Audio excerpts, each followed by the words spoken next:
आप हमारे YouTube channel SS लहरिया म्यूजिक को सब्सक्राइब करें और बेल आइकन के घंटी को क्लिक करें।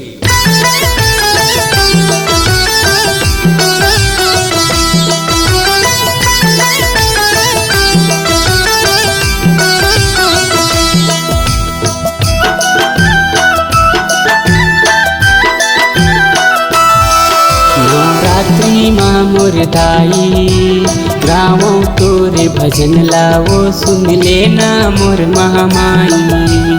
गावों तोरे भजन लावो सुन लेना मोर महामाई। नवरात्रि माँ मोर दाई गावों तोरे भजन लावो सुन लेना मोर महामाई। गावों तोरे भजन लावो सुन लेना मोर महामाई। कर पूजा सुबह यौ शाम दाई तोरे चलई कतान।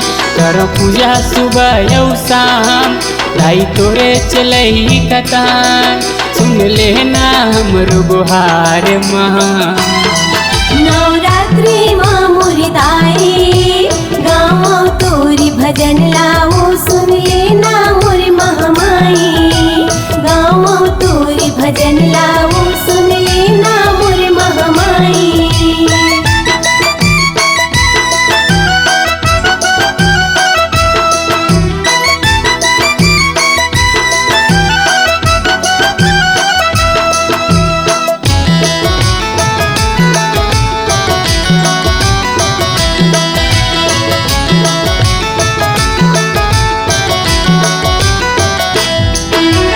मन भवन मोल लागत रहीथे दाई तोरे दुआरी है।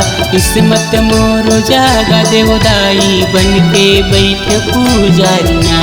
किस्मत मोर जागा देव दाई बन के बैठे पुजारी ना।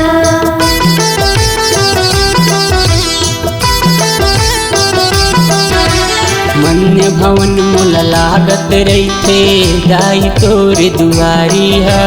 किस्मत मोरो जागा देव दाई बन के बैठ पुजारी ना। किस्मत मोर जागा देव दाई बन के बैठे पुजारी ना। कर पूजा सुबह यौ शाम दाई तोरे चलई कतान। कर पूजा सुबह यौ शाम दाई तोरे चलई कतान। सुन लेना हमरो गुहार माँ। नवरात्रि माँ मोर दाई गावों तोरे भजन लावो सुन लेना मोर महामाई। गावों तोरे भजन लावो सुन लेना मोर महामाई।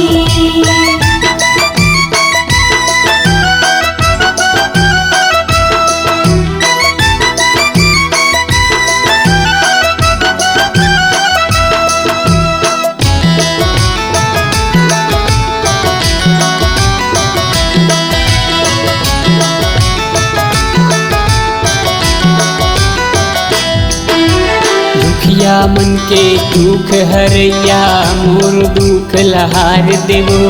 कलप कलप रोए तोर बेटा ओला पार लगा देवो। कलप कलप रोए तोरे बेटा ओला पार लगा देवो।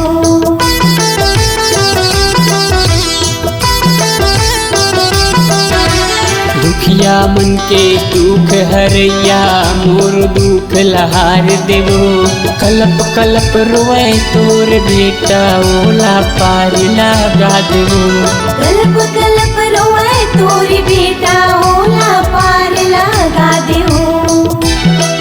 कर पूजा सुबह यौ शाम दाई तोरे चलई कतान। कर पूजा सुबह यौ शाम दाई तोरे चलई कतान। सुन लेना हमरो गुहार माँ।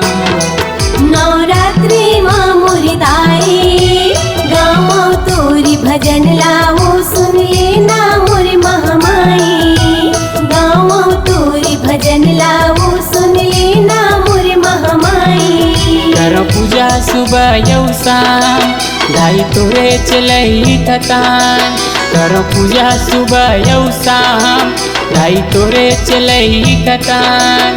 सुन लेना हम हमरो गुहार माँ। नवरात्रि माँ मोरी दाई गाँव तोरी भजन लाओ सुन लेना मोरी महामाई। गाँव तोरे भजन लावो सुन लेना मोर महामाई। गाँव तोरी भजन लाओ सुन लेना मोरी महामाई। गाँव तोरे भजन लावो सुन लेना मोर महामाई। गाँव तोरी भजन लाओ सुन लेना मोर महामाई। छत्तीसगढ़ी गीत और संगीत की विविध रंग जो पूरे प्रदेश में पहुंचाते हैं अपने माटी की मौली सुगंध के संग। अगर आप अपने आवाज को एक नया आयाम देना चाहते हैं तो चले आइए digital Multitech audio video recording के लिए एस लहरिया म्यूजिक स्टूडियो लगरा सिघनपुरी छत्तीसगढ़।